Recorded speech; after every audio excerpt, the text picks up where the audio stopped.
Hello, everyone. Welcome to today's live.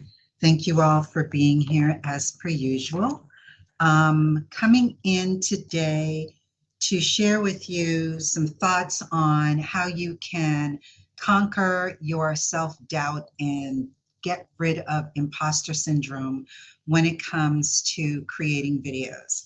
I am sure that we, as many of us anyway, as entrepreneurs have battled over the years with imposter syndrome, and it does certainly exist and is an issue that we need to address and be aware of when it comes to video. So therefore, I wanted to come in today and talk to you about it. So I have a question. How many of you that are out there have ever wanted to make a video? You said, yes, I'm going to do this video. But then at the 11th hour, you chicken out and you say, nah, I'll do it next time. If you are definitely one of those people, please comment with an emoji of a hand up so that I would know that it is you that I'm talking to. As per usual, if you have any comments, please feel free to post them in the comment section, whether you're on LinkedIn or if you are on YouTube, so that I can answer any of your questions. But putting yourself out there to create videos is definitely something that is scary and that certainly causes people to avoid doing things, because particularly when it comes to video, you feel like you're not good enough, nobody's going to watch, you know, all of those things. And I want you to know that not only have I been there, but a lot of people that you see that seemingly seem so confident on YouTube have also been there. We all go through that because we all have these inner voices that are sharing and saying to us, nobody's going to watch. You're not good enough. You don't know enough. You're not, you're not an expert. Who do you think you are? And certainly that definitely is something that has happened to me. So today I want to share a few strategies that I've implemented over the years in order to sort of get over my imposter syndrome. And then definitely I want to share a technique that I implemented last year at the most recent time that I've ever had to do anything like this. And then I want to share with you at the end a helpful thing that I'm offering that can help you sort of avoid some of the imposter syndrome that you are experiencing. Hi, Dion Marie. Yes, I know. And you probably have an amazing voice if you are a voiceover person. So it's not the way you sound that is preventing you from being able to do this. It's usually the way we look or the knowledge that we have or lack thereof that we think. So here are a few, actually three strategies that you can implement in order to sort of bust that imposter syndrome. And the first, you've probably heard it multiple times. I'm going to actually do a full video on this later this month. And that's to focus on being or gaining progress versus being perfect. That was certainly an issue for me. I had perfectionitis, still do have it. I call myself a recovering perfectionist. But imposter syndrome can create itself when it comes to video, where it displays itself as this video has to be flawless. It has to be absolutely perfect. You can't say a bunch of times. You can't have a hair out of place. You can't be imperfectly lit like I am today. This is not the greatest lighting. There's some stuff going on in my office that I couldn't get the lighting to be any better. But I still decided to go live. And that's because I believe in progress over perfection, or progress, not perfection. I don't expect anymore to have polished, perfectly put together videos.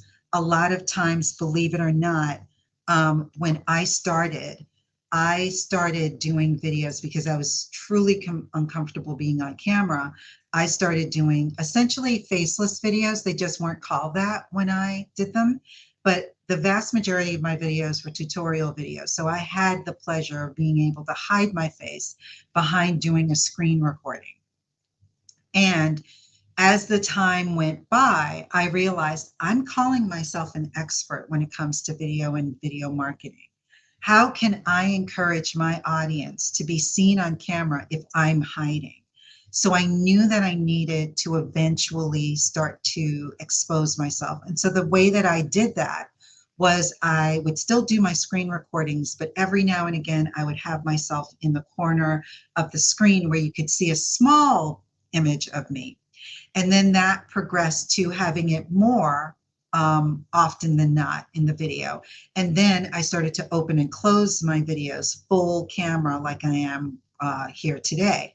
And so that took a bit of time. Some people it takes more time than others, and some people it takes less time than others. But it is definitely a way that you can try to combat the imposter syndrome. So if you have imposter syndrome with regards to creating videos, first try to do faceless videos and then eventually graduate yourself into putting yourself in there. At least with the faceless videos, if you can also use your voice, that would be helpful as well. The other strategy is basically to reframe your self-doubt. And the way that I try to do this is that there is this critical voice that's always present in your head, and it's always telling you you're not good enough, they're not going to like you, nobody's going to watch, you're not an expert, who do you think you are? And what I'll ask you to do, which I did myself, was particularly if I was sharing some sort of knowledge and expertise, which is what I am someone that is a proponent of. I work with clients that are in need and want to share their knowledge and expertise with their ideal audience using video, and they just don't know how to go about doing that. So what I would share is I'd ask yourself, and because I asked myself this question, have I or have you taken the advice that you're about to give in this particular video or what have you, and found success from that advice? And if the answer is yes, then you are qualified to talk about this in a video. Another thing that you might want to do is ask yourself, has anyone ever commented? Now, I did and started doing videos with no understanding of how cruel people could be. I knew that there would be trolls, but I didn't sort of allow that to really stymie my ability to do videos. But what that did was when you did create videos, particularly on YouTube, and I would imagine if you're blowing it up on some other platform, you're going to get this as well, that when you put a video out there, people are going to comment. And so have any of the people that have ever commented given you positive comment, even if it's just a thank you? They don't have to say, oh, I did this and I implemented it and I was able to achieve this result. Just a thank you and an appreciation for coming out and creating the video to begin with is enough for you to combat that self-doubt and reframe it. Also, have you ever privately shared some kind of knowledge, whether it's with a client or somebody that you're a colleague with, and they've been impressed with your ability to solve whatever their problem was? If any of those things have happened, that will allow you to reframe your self-doubt so that you don't have to have that critical voice in your head, which is going to be there, but you at least can bat it down and say, no, no, no, no, no. This, I am qualified to do this. I am okay to talk about this. The third thing, and I should have had some chapter markers up there, but I didn't prep myself in time for this live today, is to be able to find a community of people that will allow you to share with them your feelings about imposter syndrome. So this could be a Facebook group that you're in. This could be a smaller group that you're a part of, whether it's a part of a training that you're in or something like that. And I do want to share with you something that I have that might be able to help you as well. But it's okay to share your work for the purpose of receiving constructive, and I stress and emphasize the word constructive feedback, because if the feedback you're getting is going to help you, then it is something that you need to hear. Now, I know most of us don't like to hear anything negative. You put something out there and you only want to hear the good things. You don't necessarily want to hear that anything is wrong. But if it is constructive feedback that is being provided to you, that ultimately can help you, and it can then propel you to continue to do your videos more and more. So those are the three things. Basically, to focus, please, for all that is holy, please focus on gaining progress and not perfection. Perfection is not ever going to allow you to achieve anything. The second thing is just to reframe the self-doubt by asking yourself questions in reference to your own personal knowledge and expertise, whether you've been able to implement those things or if anybody else has. And then the third is basically going out and seeking community where you're going to be able to share your thoughts and share your fears and share your content so that you can get constructive feedback and be able to make your video even better than before. So the next thing that I want to do is to actually ask you to take action and to do something that you probably have not tried to do. And it can be called like a micro video challenge. Let's call it that. I did something similar to this, but I didn't need to do it in pre-recorded video form. So I did mine in live video form. So essentially what led to me this year going live every single week on a Wednesday was a mini challenge that I gave myself in October of last year. And the mini challenge for me was I challenged myself to go live every single day for 7 days leading up to Halloween. And it was just talking about fears in general, but more importantly, video fears that my ideal audience was experiencing. And why? Because going live was a fear that I had. And it was something that I knew I needed to get better at, live streaming. And I needed to strive for progress over perfection. As I said today, I realized, oh, I should have put up the little chapters so that I could let you know what I was talking about each time, especially for those of you that are on replay. When you watch this, you would be able to follow along a little bit better. But I forgot. Next time I'll remember. So the video challenge, or the micro video challenge that I would give you, would be to do a video, but don't do a long video. Cap your video at 30 seconds. So it's very, very short. So in essence, do a short. But you're not necessarily doing this for TikTok or for YouTube Shorts or any of those things. But you want to do this on the topic of whatever you're an expert on, whatever you're knowledgeable about. And you want to do it in the format of an explainer video.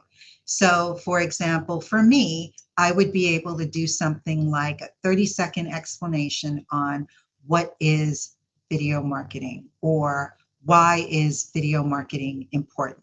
So I could go into that video, speak for 30 seconds, or not even that long, but I could talk or show visuals that would explain exactly what it is that I wanted to talk about in those 30 seconds. I would also challenge you to do it in a finite period of time. So you could say today that by tomorrow, you will have done this video. So like I said, for me, I gave myself, I literally I didn't even prep this to the point of being able to market it to anybody. I woke up one day in late October and realized, oh, it's Halloween. This month, I could have done things themed about fears. And it was literally coming into the last 7 days of Halloween, or last 7 days of October. And I gave myself probably about 48 hours notice. I decided to start whatever it might have been on a Monday to a Monday. I can't really remember what the days are, but I went for 7 days and I wanted to do a different fear each of those days, culminating with the last fear with video on Halloween. So in that instance, I gave myself a little bit more than 24 hours, but I gave myself probably about 48 hours notice before I started doing it. And every single day at the same time, I don't remember what time, it probably was 1 o'clock, I went live, and it gave me the confidence for me to then say, in starting in 2024, I would want to go live every single week, because the more you do something, the more repetitious it is, the better you're going to get at it. So that's what I would recommend, is that you record your video. You don't have to edit this video. But if you want to edit it, you can edit the video and then post it, is what I would say. Next, I want you to be able to be comfortable with just accepting what you have. So if you have only a smartphone to record with, or a webcam, that's it. If you don't have lights, I have a box light here and a ring light over me. If you don't have those lights, then try to sit yourself in front of a window on a bright sunny day and have that be your light. There are days where the sun's hitting this room in such a way where I don't even put on any of the lights and I'm lit fine. So if that is a possibility, then I would ask that you do that, and just strive for good enough. Do not strive for perfect. Strive for, you know what? People can see me. People can see me right now. I may be a little dark or darker than I would prefer, but people can see me. So that's enough. Then once you've done this, once you've actually accomplished this, I want you to truly pat yourself on the back. And I want you to recognize that this was a small win in your road to achieving a bigger result. You can share this. Certainly, that's the last thing, is to share this with others by either posting it on YouTube, posting it on some social media platform, or sharing it with someone that can provide you with that constructive feedback. But I want you to share it, and ideally share it publicly. And this is the reason why. A lot of us tend to think that if I share this publicly, the entire world is going to see this video and is going to come down on me and say how bad it is. The reality is, particularly with YouTube, and I would garner a bet with Facebook, that the likelihood of a lot of people seeing your videos on YouTube, it's damn near slim to none that would see your video because of the algorithm. But on other social media platforms, it would be a small number of people that would be able to see it. So it would not be as large as you actually think it would be. So I would encourage you to share your video. But if you don't do it, I won't be mad at you. It's just the act of getting it done is really what you need to achieve. If you have any comments and questions, please post them in the comments below. And then the additional tip that I will add on to this is to then tell you, once you've done that, do it again, and then do it again, and then do it again, until you get comfortable with it. Now, the last bit of information that I think is really important for us to recognize is that in order for us to really get over this self-doubt, in order for us to conquer it for all and get past our imposter syndrome, what would really be beneficial, outside of just actually taking the steps and doing the act, is to have accountability partners. And accountability partners can be an absolute game changer for you, because It will allow you to boost that self-belief that you have, knowing that somebody is there that's walking the same walk as you, that's talking the same talk, and that is trying to achieve the same results as you, and they're supportive. You can be supportive to one another. So the benefits of having an accountability partner is that you get that external validation that you need. It's really important for you to share your goals and share your progress. Talk about the videos that you're creating and the stumbling blocks that you had, and talk about what the response has been to a video that you actually put out there. Accountability partners also provide you with honest feedback, constructive, honest feedback. They're not going to tear you apart. They're simply going to do things and say things that will only help your video get better. So that's really important. It also will allow you to stay on track, because if you say, for example, you did like me and you said, I'm going to start doing one video a week, which I would not, by the way, tell you to do that immediately starting off the bat, because that's a hell of a commitment. But you could say, I'm going to do one video a month. If that is something that you've articulated to your accountability partner, they can hold you to that so that you can keep on track on that.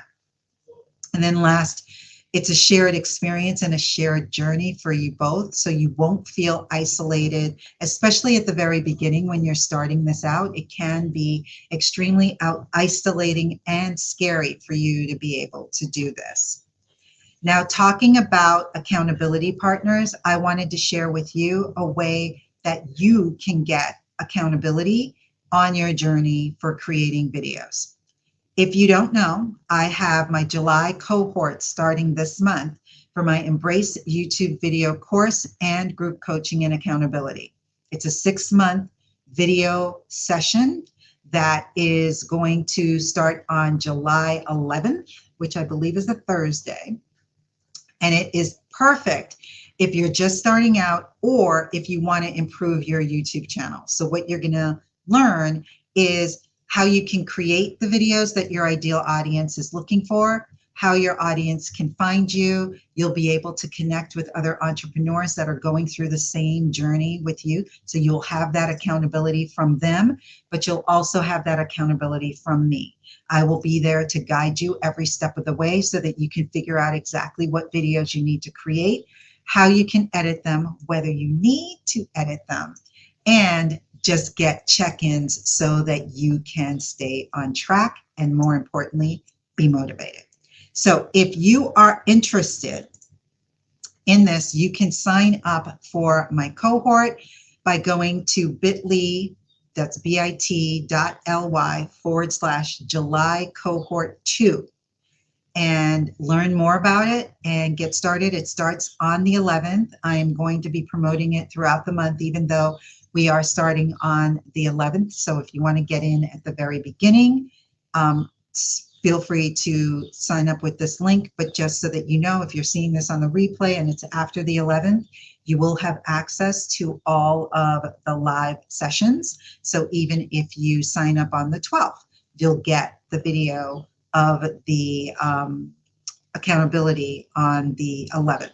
All right. So again, if you have any questions, please post them in the comments below. I always love your questions. I come in now. I'm going to start coming in. I did this last month. Now I'm going to start coming in once a month with curated questions and do a session where I'm just going to answer that. So hopefully it's sometime this month. If not, I will certainly do it in August. And then I also wanted to share with you some other upcoming events that I have.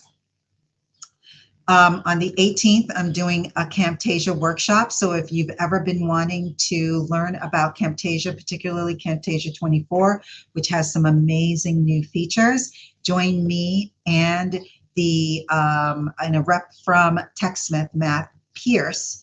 We're going to be co-hosting a webinar workshop on the 18th at 3 p.m. Eastern Time, so you can get all of your Camtasia questions answered at that particular event, and you can get to that by going to bit.ly/level up with Camtasia if you are interested in that. And then The other thing that I have going on is, I'm going to turn this into a banner, is I also have a score presentation that I'm doing on July 9th at 10 a.m. Eastern. You can get to that by going to bit.ly, bit.ly/July